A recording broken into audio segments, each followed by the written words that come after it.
Hey guys, welcome to government jobs Gyan YouTube channel. Guys, आज की इस वीडियो में हम बात करेंगे आरआरबी जेई के new notification online form apply process के बारे में। जी हाँ दोस्तों, रेलवे रिक्रूटमेंट बोर्ड ने जूनियर इंजीनियर के 2569 खाली पदों को भरने के लिए नोटिफिकेशन रिलीज कर दिया है। कैसे आप इस भर्ती में पार्टिसिपेट करने के लिए अपने फॉर्म अप्लाई कर सकते हो बिना कोई मिस्टेक किए हुए, इसकी पूरी जानकारी हम आपको स्टेप बाय स्टेप रजिस्ट्रेशन से लेकर प्रिंट तक इस वीडियो में देंगे। बस आपको इस वीडियो को स्किप के बिना शुरू से लेकर एंड तक देखना है। उसके बाद वीडियो पसंद आए तो इसे लाइक और शेयर कर दें।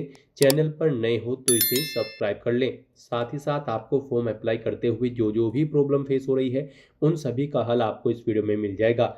कैसे यहाँ पर आपको अपना वेरिफिकेशन करना है, कैसे आपको अपना लाइव फोटो कैप्चर करना है, लाइव फोटो कैप्चर करते समय अगर आपको कोई प्रॉब्लम फेस हो रही है तो कैसे आप उसका सॉर्ट आउट करोगे, कैसे यहाँ पर आपको अपनी क्वालिफिकेशन की डिटेल देनी है, डॉक्यूमेंट अपलोड करने हैं, कौन सा डॉक्यूमेंट आपको कितने केबी में अपलोड करना है, और गाइस यहाँ पर आपको अब कैसे अपना फॉर्म अप्लाई करना है जिससे आपका फॉर्म रिजेक्ट ना हो, पूरी जानकारी आपको इस वीडियो में दी जाएगी। साथ ही साथ हम आपको ये भी बताएंगे कि कौन सी वो कॉमन मिस्टेक है जिसे करने से आपका फॉर्म रिजेक्ट हो सकता है, तो आपको उस मिस्टेक को अवॉइड करते हुए अपना फॉर्म अप्लाई करना है। इन सब चीज़ों की पूरी जानकारी के लिए बने रहिए एंड तक हमारे साथ इस वीडियो में। तो बिना कोई वक्त गंवाए चलिए शुरू करते हैं। आपको इस वीडियो के डिस्क्रिप्शन बॉक्स में हमारी वेबसाइट ind-sarkari-naukri.in के इस पेज का लिंक मिल जाएगा। यहाँ पर आपको इस भर्ती के रिगार्डिंग सभी डिटेल्स प्रोवाइड कर दी गई है। इंडियन रेलवे, भारतीय रेलवे ने junior engineer JE, depot material superintendent, chemical and metallurgical assistant के 2569 खाली पदों को भरने के लिए नोटिफिकेशन रिलीज किया हुआ है। आप 30 नवंबर 2025 तक अपने फॉर्म अप्लाई कर सकते हो। इंजीनियरिंग डिग्री डिप्लोमा धारक कैंडिडेट अप्लाई कर सकते हैं। 18 से 30 साल आपकी आयु सीमा रखी गई है। अनरिजर्व ओबीसी के लिए 500 रुपये फीस है, 400 रुपये फीस रिफंड कर दी जाएगी। SC ST फीमेल के लिए 250 रुपये फीस है, पूरी की पूरी फीस उनकी रिफंड कर दी जाएगी। ये फीस का अमाउंट आप ऑनलाइन मोड से जमा करा सकते हो। सिलेक्शन आपका computer based test, document verification और मेडिकल एग्जामिनेशन के आधार पर होगा।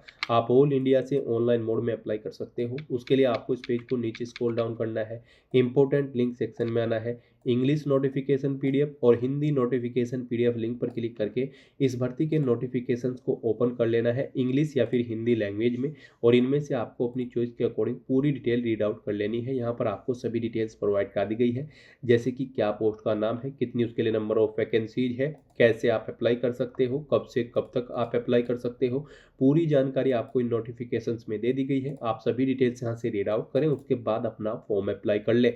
फॉर्म अप्लाई करने के लिए भी आपको हमारी वेबसाइट के इसी पेज पर ही अप्लाई ऑनलाइन का लिंक दिया गया है। जैसे ही आप इस लिंक पर क्लिक करेंगे, आपके सामने यहाँ पर रेलवे रिक्रूटमेंट बोर्ड का ये पोर्टल ओपन होगा। गाइस, यहाँ पर अगर आपने इस पोर्टल के थ्रू पहले भी रेलवे की किसी भर्ती के लिए अप्लाई कर रखा है तो आपने यहाँ पर अपना अकाउंट क्रिएट कर रखा होगा। तो यहाँ पर बस अब आपको लॉगिन करना है। लॉगिन की स्टेप पर क्लिक करते हुए और अपना फॉर्म अप्लाई करना है। लॉगिन की स्टेप पर आप जब क्लिक करेंगे, आपके सामने लॉगिन करने के लिए दो ऑप्शन शो होंगे। यहाँ पर आप आधार के थ्रू लॉगिन कर सकते हो या फिर आप अपने आरआरबी अकाउंट की डिटेल्स प्रोवाइड करते हुए यहाँ पर आप लॉगिन कर सकते हो और अपना फॉर्म अप्लाई कर सकते हो। और गाइज, अगर आप इस पोर्टल के थ्रू फर्स्ट टाइम अप्लाई करने जा रहे हो किसी भी भर्ती के लिए रेलवे की, तो सबसे पहले यहाँ पर आपको अपना अकाउंट क्रिएट करना होगा। उसके लिए आपको यहाँ पर क्रिएट एन अकाउंट की टैब दी गई है, आप इस पर क्लिक करें। फिर यहाँ पर आपके सामने कुछ इस तरह से इंटरफेस ओपन होगा। यहाँ पर आपको बताया गया है कि अगर आपने 2024 या फिर 25 में आरआरबी की भर्ती के लिए अप्लाई कर रखा है तो फिर यहाँ पर आपको रजिस्ट्रेशन की जरूरत नहीं है। अदरवाइज यहाँ पर आपको रजिस्ट्रेशन करना होगा, तो यहाँ पर आप ओके करें और यहाँ पर अब आप अपनी बेसिक डिटेल्स प्रोवाइड करते हुए अपना रजिस्ट्रेशन कंप्लीट कर लें। सबसे पहले यहाँ पर आपको अपनी नेशनलिटी सेलेक्ट करनी है। उसके बाद यहाँ पर आपको अपनी पर्सनल इन्फॉर्मेशन देनी है। यहाँ पर आपको सबसे पहले अपना फुल नेम एंटर करना है, उसे रिटाइप करके कंफर्म कर लेना है। उसके बाद आपसे पूछा गया कि क्या आपने कभी अपना नाम चेंज किया है। अगर किया है तो आप यस ऑप्शन सेलेक्ट करेंगे और फिर यहाँ पर आप जब आपके डॉक्यूमेंट वेरीफाई होंगे उस समय आपको गैजेटेड नोटिफिकेशन या फिर रिलीवेंट लीगल डॉक्यूमेंट शो करना होगा अब आपके नाम चेंज का। और अगर आपने कभी नाम चेंज नहीं किया है तो सिंपली यहाँ पर आपको नो ऑप्शन सेलेक्ट करना है। उसके बाद यहाँ पर आपको अपनी डेट ऑफ बर्थ सेलेक्ट करनी है। आपको इस कैलेंडर में से अपनी डेट ऑफ बर्थ सेलेक्ट कर लेनी है। फिर यहाँ पर आपको अपनी डेट ऑफ बर्थ टाइप करनी है DDMMYY फॉर्मेट में। यहाँ पर आपको पहले डे एंटर करना है, फिर आपको स्लैश मंथ एंटर करना है, फिर स्लैश देके आपको अपना ईयर यहाँ पर एंटर कर देना है। आपकी 10वीं की मार्कशीट के अकॉर्डिंग यहाँ पर आपकी डेट ऑफ बर्थ होनी चाहिए। उसके बाद यहाँ पर आपको अपना जेंडर सेलेक्ट करना है, उसे दोबारा से रीसेलेक्ट करना है कंफर्मेशन के लिए। फिर आपको अपने फादर का नाम यहाँ पर एंटर करना है, उसे भी रीटाइप कर देना है। मदर का नाम एंटर करना है, उसे भी रीटाइप कर देना है। उसके बाद यहाँ पर आपको अपनी कॉन्टैक्ट डिटेल देनी है। यहाँ पर आपको कॉन्टैक्ट डिटेल में सबसे पहले आपको अपना ईमेल एड्रेस एंटर करना है, फिर आपको अपना मोबाइल नंबर एंटर करना है और उनके बाद आपको जनरेट ईमेल ओटीपी और जनरेट मोबाइल ओटीपी के ऑप्शन पर क्लिक करना है। उसके बाद आपके ईमेल एड्रेस और मोबाइल नंबर पर 6 डिजिट के 2 ओटीपी आएंगे। वो ओटीपी आपको यहाँ पर एंटर करके अपना मोबाइल नंबर और ईमेल आईडी को वेरीफाई कर लेना है। उसके बाद गाइज यहाँ पर आपको अपना वेरिफिकेशन करना है। वेरिफिकेशन के लिए यहाँ पर आपके पास 3 ऑप्शन है। आप यहाँ पर डिजी लॉकर के थ्रू अपना वेरिफिकेशन कर सकते हैं, या फिर गाइज यहाँ पर आप आधार कार्ड के थ्रू अपना वेरिफिकेशन कर सकते हैं, या फिर आपके पास अगर आधार भी नहीं है तो उसके थ्रू भी आप यहाँ पर अपना वेरिफिकेशन कर सकते हैं अपने पैन नंबर की डिटेल प्रोवाइड कराते हुए। तो यहाँ पर हम आपको तीनों ऑप्शंस के बारे में बताएंगे 1 बाय 1 करके। तो यहाँ पर अगर आप ऑप्शन सेलेक्ट करते हैं वेरिफिकेशन थ्रू डिजी लॉकर, तो आपको यहाँ पर वेरिफिकेशन थ्रू डिजी लॉकर के इस ऑप्शन पर क्लिक करना है। फिर यहाँ पर आपको आई कंफर्म के चेकबॉक्स को ओके करना है और उसके बाद गाइज आपको वेरीफाई के इस ऑप्शन पर क्लिक कर देना है। नेक्स्ट आपके सामने डिजी लॉकर का इंटरफेस ओपन हो जाएगा। यहाँ पर आने के बाद गाइज आपको अपना आधार नंबर एंटर करना है, ये कैप्चा कोड आपको यहाँ पर एंटर करना है और उसके बाद फिर आपको नेक्स्ट के इस ऑप्शन पर क्लिक कर देना है। फिर आपके रजिस्टर्ड मोबाइल नंबर पर जिससे आपका आधार अटैच है यानी कि लिंक है, उस पर एक ओटीपी आएगा। वो ओटीपी आपको यहाँ पर एंटर करना है और फिर आपको दोबारा से कंटिन्यू के इस ऑप्शन पर क्लिक कर देना है। नेक्स्ट यहाँ पर आपको अपना 6 डिजिट का डिजी लॉकर का सिक्योरिटी पिन एंटर करना है और अगर आप भूल चुके हो तो यहाँ पर आप फॉरगेट सिक्योरिटी पिन के ऑप्शन पर क्लिक करें और अपना सिक्योरिटी पिन यहाँ पर गेट कर ले। गाइड यहाँ पर अगर आपने रजिस्ट्रेशन कर रखा है तो आपको यहाँ पर अपना 6 डिजिट का डिजी लॉकर का सिक्योरिटी पिन एंटर करना है और अगर आपने रजिस्ट्रेशन नहीं कर रखा है तो आपको डिजी लॉकर की वेबसाइट को ओपन कर लेना है और वहां पर अपना अकाउंट आपको रजिस्टर कर लेना है, अकाउंट क्रिएट कर लेना है। इस तरह से अपना पिन यहाँ पर एंटर करने के बाद फिर आपको कंटिन्यू के ऑप्शन पर ही क्लिक करना है। नेक्स्ट आपके सामने आपका डिजी लॉकर अकाउंट कुछ इस तरह से शो होगा। अब यहाँ पर आने के बाद गाइज आपको अलाउ के इस ऑप्शन पर क्लिक करना है। इस तरह से यहाँ पर आपका डिजी लॉकर अकाउंट के थ्रू आपका वेरिफिकेशन कंप्लीट हो जाएगा और आपको आरआरबी के इसी इंटरफेस पर रिडायरेक्ट कर दिया जाएगा। नेक्स्ट ऑप्शन यहाँ पर वेरिफिकेशन का है आधार कार्ड के थ्रू। गाइज अगर यहाँ पर आप वेरिफिकेशन थ्रू आधार कार्ड ऑप्शन सेलेक्ट करते हैं तो फिर आपके सामने यहाँ पर कुछ इस तरह से इंटरफेस शो होगा। यहाँ पर आने के बाद आपको अपना आधार कार्ड नंबर एंटर करना है। उसके बाद आपको जनरेट आधार ओटीपी के ऑप्शन पर क्लिक करना है। आपके मोबाइल नंबर पर जिससे आपका आधार लिंक है उस पर एक ओटीपी आएगा 6 डिजिट का, वो ओटीपी आपको यहाँ पर एंटर करना है और फिर आपको यहाँ पर वेरीफाई के इस ऑप्शन पर क्लिक करते हुए आपको अपना आधार वेरीफाई कर लेना है। यहाँ पर आपके लिए सबसे बेस्ट ऑप्शन आधार कार्ड का ही रहेगा, क्योंकि यहाँ पर आगे भी आपको आपके आधार की जरूरत पड़ेगी एग्जाम टाइम के दौरान, वहां पर भी आपको अपना आधार कार्ड शो करना होगा। तो यहाँ पर हम आपको सजेस्ट करेंगे आप यहाँ पर अपना वेरिफिकेशन आधार के थ्रू कर ले, ये आपके लिए सबसे बेस्ट ऑप्शन है। आरआरबी की भर्ती में यहाँ पर आधार मस्ट कर दिया गया है। तो यहाँ पर अब उसके बाद एक और ऑप्शन है, अगर आप करना चाहे तो यहाँ पर आपका थर्ड ऑप्शन है I do not have Aadhaar card. आपको इस ऑप्शन पर क्लिक करना है। उसके बाद गाइड आपके सामने कुछ ये पॉपअप शो होगा। यहाँ पर आपको दोबारा से I do not have Aadhaar card के ऑप्शन पर क्लिक करना है। उसके बाद यहाँ पर आपके सामने कुछ इस तरह से इंटरफेस शो होगा। आप यहाँ पर इस चेकबॉक्स को ओके करें। उसके बाद यहाँ पर आप अपनी कोई वैलिड प्रूफ आईडी सिलेक्ट करें। पैन कार्ड यहाँ पर केवल आपको ऑप्शन दिया गया है। उसके बाद यहाँ पर आपका जो नाम पैन पर आधारित है वो नाम यहाँ पर आप एंटर करें। अपनी डेट ऑफ बर्थ इस कैलेंडर में से सिलेक्ट करें। अपना पैन नंबर यहाँ पर आप एंटर करें। उसके बाद किस अथॉरिटी ने आपको इशू किया है उसका नाम आपको देना है। प्लेस ऑफ इशू यहाँ पर आपको देना है और उसके बाद फिर आपको प्रोसीड के ऑप्शन पर क्लिक करके इस थर्ड ऑप्शन के थ्रू भी आप अपना वेरिफिकेशन यहाँ पर कंप्लीट कर सकते हो। तो इनमें से आपको कोई भी ऑप्शन यूज करते हुए अपना वेरिफिकेशन कर लेना है, ये मस्ट है। ये पूरी वेरिफिकेशन की प्रोसेस हमने आपको बता दी है। इनमें से किसी का भी यूज करते हुए आप अपना वेरिफिकेशन कर सकते हैं। हम आपको एक बार फिर से बता दें, आप यहाँ पर आधार कार्ड के थ्रू अपना वेरिफिकेशन करें, आपके लिए बेस्ट रहेगा। तो यहाँ पर किसी भी ऑप्शन के थ्रू वेरिफिकेशन करने के बाद आपको इस चेकबॉक्स को ओके करना है। I confirm that I am 18 year old या फिर ओल्डर, यानी कि मेरी आयु यहाँ पर 18 साल हो चुकी है या फिर इससे अधिक। आपको इस चेकबॉक्स को ओके करना है। ये डिटेल आप यहाँ पर इस पर क्लिक करके सुन भी सकते हो। और फिर गाइज यहाँ पर आपको अपना पासवर्ड क्रिएट करना है। यहाँ पर आपका पासवर्ड अल्फा न्यूमेरिक फॉर्मेट में होना चाहिए। मीन्स आपके पासवर्ड में एक अपर केस कैरेक्टर, एक लोअर केस कैरेक्टर, एक इंटीजर नंबर और एक स्पेशल कैरेक्टर जैसे कि @ हैश या फिर डॉलर होना चाहिए। तो इस फॉर्मेट में आपको अपना पासवर्ड क्रिएट करना है। ये एग्जाम्पल हमने आपको दिखाया है। वही पासवर्ड आपको यहाँ पर कंफर्म पासवर्ड फील्ड में एंटर करना है। I am not a robot के इस चेकबॉक्स को ओके करना है। और फिर गाइज आपको यहाँ पर preview and create an account के इस ऑप्शन पर क्लिक करके अपना अकाउंट क्रिएट कर लेना है। अपना अकाउंट क्रिएट करने के बाद आपको आरआरबी की इस वेबसाइट पर रिडायरेक्ट कर दिया जाएगा, या फिर आप rrbapply.gov.in लॉगिन कर ले। और यहाँ पर अब आप लॉगिन की स्टेप पर क्लिक करें और यहाँ पर आप आधार या फिर आरआरबी अकाउंट की डिटेल प्रोवाइड कराते हुए लॉगिन कर ले। यहाँ पर अगर आप लॉगिन विद आरआरबी अकाउंट करते हैं तो फिर आपके सामने कुछ इस तरह से इंटरफेस शो होगा। यहाँ पर अब आपको अपना मोबाइल नंबर या फिर ईमेल एड्रेस एंटर करना है, अपना पासवर्ड आपको एंटर करना है, इस चेकबॉक्स को ओके करना है और उसके बाद आपको यहाँ पर लॉगिन की स्टेप पर क्लिक करना है। फिर आपके सामने यहाँ पर 2 फैक्टर ऑथेंटिकेशन मोड ओपन होगा। अब आप यहाँ पर सेंड ओटीपी टू ईमेल या फिर सेंड ओटीपी टू फोन के ऑप्शन पर क्लिक करें। उसके बाद आपकी ईमेल या फोन पर एक ओटीपी जाएगा, वो ओटीपी आपको यहाँ पर एंटर करना है और उसके बाद आपको फिर यहाँ पर लॉगिन की स्टेप पर क्लिक करते हुए अपने डैशबोर्ड में लॉगिन कर लेना है। फिर यहाँ पर आपको आपके डैशबोर्ड में रिडायरेक्ट कर दिया जाएगा। अब यहाँ पर अपना फॉर्म अप्लाई करने के लिए आपको ऑनलाइन एप्लीकेशन की स्टेप पर क्लिक करना है, या फिर यहाँ पर आपको एक और ऑनलाइन एप्लीकेशन की ये टैब दी गई है, आप इनमें से किसी भी टैब पर क्लिक करें। नेक्स्ट आपके सामने कुछ इस तरह से इंटरफेस शो होगा। अब गाइस यहाँ पर आपको CEN 5/2025 recruitment for the post of junior engineer के इस सेक्शन में आना है। और यहाँ पर आने के बाद गाइस आपको सबसे पहले अपना बोर्ड सेलेक्ट करना है, जिस बोर्ड के लिए आप अप्लाई करना चाहते हैं। इन दोनों चेकबॉक्सेस को आपको ओके करना है और फिर आपको यहाँ पर नेक्स्ट के इस ऑप्शन पर क्लिक करना है। नेक्स्ट आपके सामने कुछ इस तरह से इंटरफेस ओपन होगा। अब यहाँ पर आपको अपनी पर्सनल डिटेल देनी है। कुछ डिटेल यहाँ पर आपको ऑटोमेटिकली फिर मिल जाएगी जो आपने रजिस्ट्रेशन टाइम पे प्रोवाइड कराई थी। बस यहाँ पर अब आपको अपना मैरिटल स्टेटस बताना है, आप मैरिड हो या फिर अनमैरिड।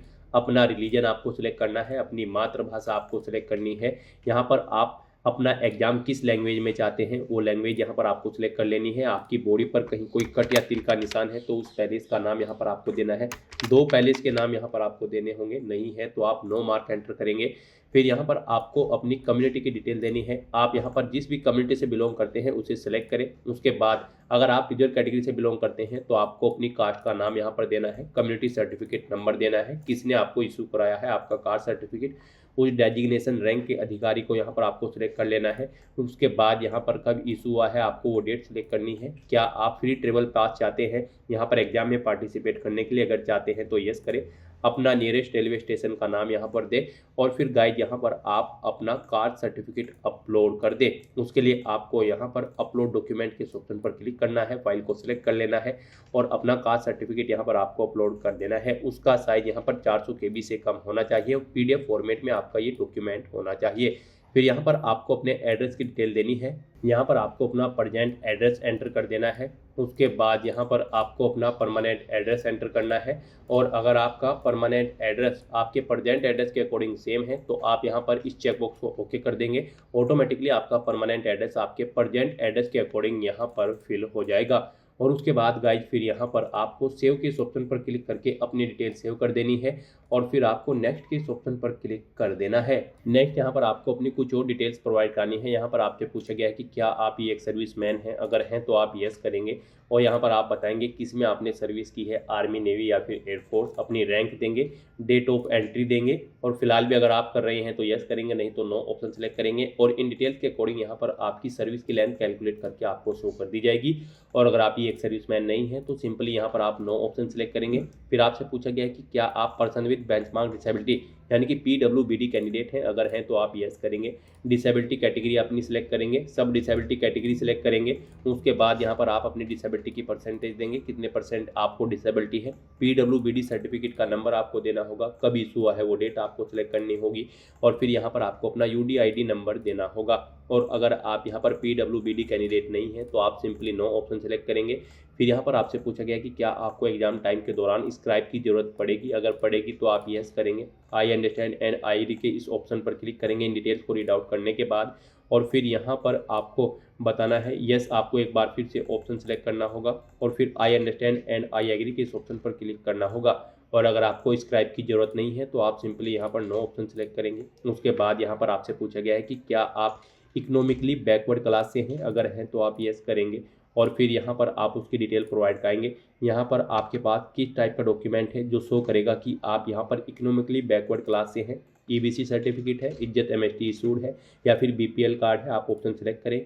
किसने आपको इशू कराया है ये डॉक्यूमेंट, वो यहाँ पर आपको सिलेक्ट करना है। अपना सर्टिफिकेट का नंबर देना है, कब इशू हुआ है वो डेट आपको सिलेक्ट करनी है। और अगर आप ईबीसी कैंडिडेट नहीं है तो सिंपली यहाँ पर आप नो ऑप्शन सेलेक्ट करेंगे। उसके बाद यहाँ पर आपसे पूछा गया है कि क्या आप रेलवे में सर्विस करते हैं, अगर करते हैं तो आप येस ऑप्शन सेलेक्ट करेंगे। और उसके बाद गाइज फिर यहाँ पर आप बताएंगे कि क्या आपके पास एनओसी है कंट्रोलिंग ऑफिसर की, यहाँ पर आप येस या नो करें। अपनी कैटेगरी सिलेक्ट करें, किस कैटेगरी में आप कार्यरत है रेलवे की। उसके बाद प्लेस ऑफ वर्किंग डे, अपनी यहाँ पर यूनिट या जोन सेलेक्ट करें जिसमें आप कार्यरत हैं। और गाइज अगर आप यहाँ पर रेलवे में कार्यरत नहीं है तो आप सिंपली नो ऑप्शन सेलेक्ट करेंगे। फिर यहाँ पर आपसे पूछा गया है कि क्या आप करंट में एम्प्लॉय हैं, यहाँ पर किसी सेंट्रल गवर्नमेंट, स्टेट गवर्नमेंट या फिर पब्लिक सेक्टर अंडरटेकिंग्स में अगर हैं तो आप ऑप्शन सेलेक्ट करें और उसकी डिटेल यहाँ पर आप प्रोवाइड करा दें।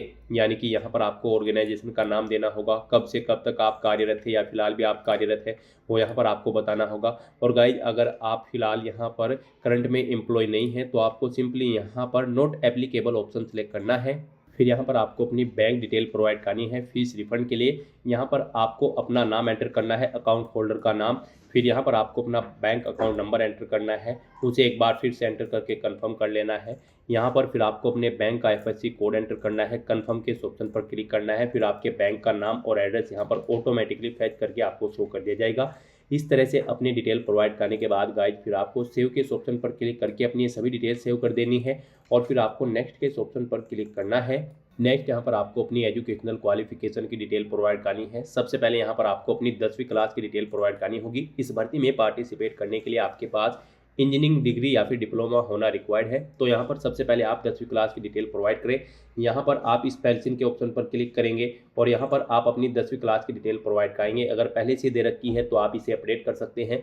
यहाँ पर गाइज आपको अपनी क्वालिफिकेशन का टाइप सेलेक्ट कर लेना है। उसके बाद आपको स्टेट सेलेक्ट करना है, जिस स्टेट से आपने अपनी 10वीं क्लास पास आउट की है। क्वालिफिकेशन में आपको मैट्रिकुलेशन/SSLC सेलेक्ट करना होगा। फिर यहाँ पर आपको अपना डिस्ट्रिक्ट सेलेक्ट करना है, बोर्ड का नाम देना है जिस बोर्ड से आपने अपनी 10वीं क्लास पास आउट की है। पासिंग डेट आपको इस कैलेंडर के ऑप्शन पर क्लिक करके सिलेक्ट कर लेनी है, कब आपने अपनी 10वीं क्लास पास आउट की है। 10वीं का रोल नंबर यहाँ पर आपको अपना एंटर करना है और अपने सर्टिफिकेट का सीरियल नंबर भी यहाँ पर आपको 10वीं के एंटर कर देना है। और उसके बाद फिर आपको यहाँ पर अपडेट के इस ऑप्शन पर क्लिक करके अपनी डिटेल यहाँ पर अपडेट कर देनी है। फर्स्ट टाइम दे रहे हो तो फिर यहाँ पर आपको ऐड का ऑप्शन मिलेगा, आप अपनी 10वीं की क्लास की डिटेल यहाँ पर ऐड कर दें। और उसके बाद फिर गाइज यहाँ पर आपको अपनी डिग्री या फिर डिप्लोमा की डिटेल प्रोवाइड करनी है। यहाँ पर आपने डिग्री कर रखी है इंजीनियरिंग की या फिर बैचलर ऑफ साइंस की आपके पास डिग्री है या फिर आपके पास 3 साल का डिप्लोमा है इंजीनियरिंग का, आप अपने अकॉर्डिंग ऑप्शन सेलेक्ट करेंगे और उसकी डिटेल प्रोवाइड कराएंगे। जैसा कि हम आपको ऑलरेडी बता चुके हैं, इस भर्ती में पार्टिसिपेट करने के लिए जेई की इस पोस्ट पर अप्लाई करने के लिए आपके पास इंजीनियरिंग की डिग्री या फिर डिप्लोमा होना जरूरी है। तो यहाँ पर आप अपने अकॉर्डिंग ऑप्शन सेलेक्ट करें। मान लीजिए अगर आपके पास इंजीनियरिंग की डिग्री है तो आप degree in engineering option select करेंगे। उसके बाद यहाँ पर आप डिसिप्लिन सेलेक्ट करेंगे, जिस डिसिप्लिन के अंतर्गत आपके पास यहाँ पर इंजीनियरिंग की डिग्री है। उसके बाद यहाँ पर आपको कोर्स का नाम देना होगा जो कि आपके सर्टिफिकेट पर है। फिर यहाँ पर आपको अपना स्टेट सेलेक्ट करना होगा, जिस स्टेट से आपने अपनी इंजीनियरिंग डिग्री की है। डिस्ट्रिक्ट सेलेक्ट करना है उसका। फिर यहाँ पर आपको यूनिवर्सिटी का नाम देना है, जिस यूनिवर्सिटी से आपने अपनी ये डिग्री पास आउट की है। फिर आपको पासिंग डेट यहाँ पर सिलेक्ट कर लेनी है अपनी डिग्री या फिर डिप्लोमा की, जब आपने पास आउट की है। अपनी परसेंटेज यहाँ पर आपको एंटर करनी है, कितने परसेंट मार्क्स आपने इसमें ऑब्टेन किए हैं। इस तरह से अपनी डिटेल प्रोवाइड करने के बाद फिर आपको ऐड के इस ऑप्शन पर क्लिक करके अपनी डिटेल ऐड कर देनी है। और फिर गाइज यहाँ पर आपको अपनी डिटेल सेव करते हुए नेक्स्ट के ऑप्शन पर क्लिक करना है। नेक्स्ट यहाँ पर आपको अपना फोटो और सिग्नेचर अपलोड करने हैं। यहाँ पर आपको फोटो कैप्चर करने के लिए 2 ऑप्शन दिए गए हैं। आप यहाँ पर डायरेक्टली कैप्चर लाइव इमेज के ऑप्शन पर क्लिक करें, अपने वेब कैमरा के थ्रू अपना लाइव फोटो कैप्चर कर लें, या फिर आप यहां पर capture live image from mobile के ऑप्शन पर क्लिक करें। आपके सामने यहां पर एक क्यूआर कोड शो होगा। इस क्यूआर कोड को आप अपने मोबाइल फोन से स्कैन करें। अपने मोबाइल फोन में आपने जो भी यहां पर क्यूआर कोड स्कैनर इंस्टॉल किया हुआ है उसके थ्रू आप इसे स्कैन करें। उसके बाद आपके मोबाइल फोन में आपको अपना आरआरबी का अकाउंट लॉगिन करना होगा। अपने लॉगिन की डिटेल प्रोवाइड करते हुए आपको अपने डैशबोर्ड में लॉगिन कर लेना है और फिर वहां से आपको अपना फोटो लाइव कैप्चर करना है फोटो कैप्चर करते समय आपको अपना फेस सर्कल में प्रॉपर वे में लाना है और अपनी आंखों को 2 या 3 बार ब्लिंक करना है। उसके बाद यहाँ पर आपका लाइव फोटो कैप्चर हो जाएगा आपके मोबाइल फोन से। यहाँ पर फोटो कैप्चर करते समय आपको कुछ जनरल इंस्ट्रक्शंस दिए गए हैं, आपको इन्हें रीड आउट कर लेना है। फोटो कैप्चर करते समय आपको सफेद कपड़े नहीं पहनने हैं और जिस स्थान पर आप अपना फोटो कैप्चर करेंगे वहां पर प्रॉपर वे में लाइट होनी चाहिए और प्लेन बैकग्राउंड उस स्थान का होना चाहिए और यहाँ पर आपको बिल्कुल सीधा कैमरे की तरफ देखना है और आपको यहाँ पर फोटो कैप्चर करते समय अपने सर पर कोई टोपी या फिर कैप नहीं पहननी है, ना आपको अपने चेहरे पर कोई मास्क लगाना है और ना ही आपको अपने आंखों पर कोई चश्मा यहाँ पर पहनना है। तो यहाँ पर आपको कुछ इन इंस्ट्रक्शंस को ध्यान में रखते हुए अपना लाइव फोटो कैप्चर कर लेना है। दोस्तों, मोबाइल से लाइव फोटो कैप्चर करने के लिए सबसे पहले आपको अपने फोन में QR code scanner application open करनी होगी। उसके बाद में आपको ये बार कोड यहाँ पर स्कैन कर लेना होगा। उसके बाद में आपको इस लिंक पर क्लिक करना होगा। उसके बाद यहाँ पर आने के बाद में आपको RRB अकाउंट के अंतर्गत अपने डैशबोर्ड में लॉगिन करना होगा। लॉगिन करने के लिए आप आधार से लॉगिन कर सकते हो या फिर RRB अकाउंट के थ्रू लॉगिन कर सकते हो। जैसे कि हम आपको RRB अकाउंट के थ्रू लॉगिन करके दिखा रहे हैं। सबसे पहले आपको यहाँ पर अपना ईमेल एड्रेस एंटर करना होगा, पासवर्ड आपको एंटर करना होगा और इस चेक बॉक्स को ओके करना होगा और यहाँ पर लॉगिन की स्टेप पर क्लिक करके अपने डैशबोर्ड में लॉगिन कर लेना होगा। लॉगिन करने के लिए आपको ईमेल आईडी या फिर मोबाइल फोन पर एक OTP सेंड करना होगा। उसके लिए आपको यहाँ पर इस लिंक पर क्लिक करना होगा। OTP एंटर करने के बाद में आपको लॉगिन की स्टेप पर क्लिक करना होगा। लॉगिन करने के बाद में आपके सामने कुछ इस तरह से इंटरफेस ओपन हो जाएगा। यहाँ पर आकर आपको इस पेज को स्क्रॉल डाउन करना होगा और यहाँ पर आप देख सकते हो capture live image. Live photo capture करने के लिए आपको इस टैब पर क्लिक करना होगा और अपना लाइव फोटो कैप्चर कर लेना होगा। फोटो कैप्चर करने के लिए आपको अपना फेस इस सर्कल के अंतर्गत लाना होगा और अपनी आंखों को यहाँ पर ब्लिंक करना होगा वेरिफिकेशन के लिए और उसके बाद में कैप्चर के इस टैब पर क्लिक करके अपना लाइव फोटो कैप्चर कर लेना होगा। तो इस तरह से आपका लाइव फोटो कैप्चर हो जाएगा और उसके बाद में आपको सेव की टैब पर क्लिक करके अपना लाइव फोटो जो आपने कैप्चर किया है उसको सेव कर देना होगा। उसके बाद गाइस यहाँ पर आपको अपने सिग्नेचर अपलोड करने हैं। सिग्नेचर यहाँ पर आपके JPG या फिर JPEG फॉर्मेट में होने चाहिए। सिग्नेचर की विड्थ आपकी 140 पिक्सल होनी चाहिए, हाइट 60 पिक्सल होनी चाहिए। सिग्नेचर यहाँ पर आपको एक ब्लैंक इंक पेन से व्हाइट पेपर पर करने हैं। यहाँ पर आपको एक बॉक्स क्रिएट करना है जिसकी विड्थ 140 पिक्सल होनी चाहिए और हाइट उसकी 60 पिक्सल होनी चाहिए। उसमें आपको अपने सिग्नेचर यहाँ पर करके अपलोड करने हैं। साइज आपके सिग्नेचर की फाइल का 30 KB से 49 KB के बीच में होना चाहिए और अगर आप अपने सिग्नेचर का साइज कम या ज्यादा करना चाहते हैं तो आप गूगल पर जाएं, इमेज रिसाइज टाइप करें, मल्टीपल ऑनलाइन वेबसाइट ओपन होंगी, उनमें से कोई भी वेबसाइट ओपन करें, वहां पर आप अपने सिग्नेचर की फाइल को अपलोड करें और अपनी नीड के अकॉर्डिंग आप उसका साइज सेट करके फिर उसे वहां से डाउनलोड करके अपलोड कर दें। तो यहाँ पर आपको ब्राउज के ऑप्शन पर क्लिक करना है, फाइल को सिलेक्ट कर लेना है और अपने सिग्नेचर की फाइल को यहाँ पर अपलोड कर देना है।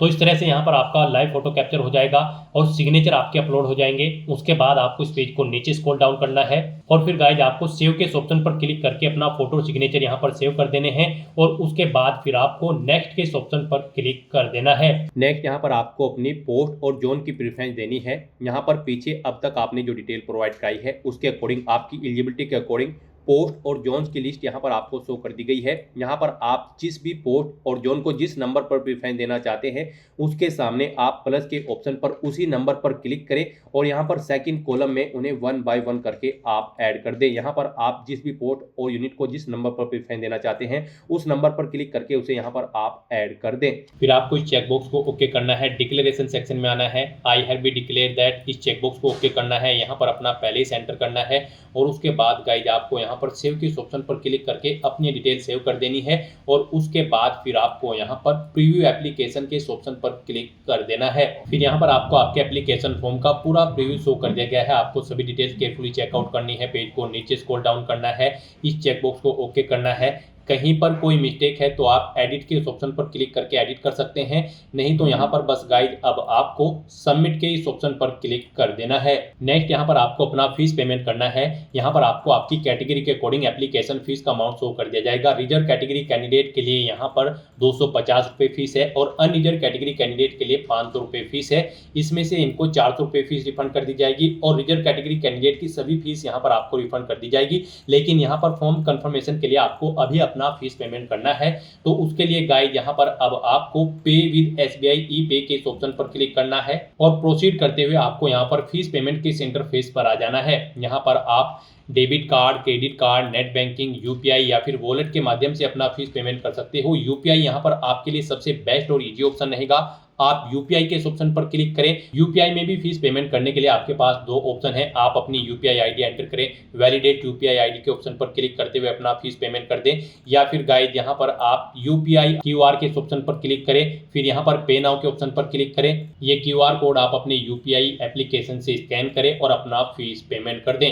सक्सेसफुली फीस पेमेंट करने के बाद यहाँ पर आपके एप्लीकेशन फॉर्म की सभी टास्क कंप्लीट हो जाएगी और आपका फॉर्म सबमिट हो जाएगा। उसके बाद आपको अपने एप्लीकेशन फॉर्म का एक हार्ड कॉपी प्रिंट आउट ले लेना है फ्यूचर यूज के लिए, फ्यूचर रेफरेंस के लिए, और फिर आप अपने डैशबोर्ड में भी जाकर चेकआउट कर सकते हो कि आपका फॉर्म सक्सेसफुली सबमिट हो चुका है या फिर नहीं। तो दोस्तों ऐसे आप आरआरबी जेई की इस भर्ती के लिए अपने फॉर्म अप्लाई कर सकते हो बिना कोई मिस्टेक किए हुए।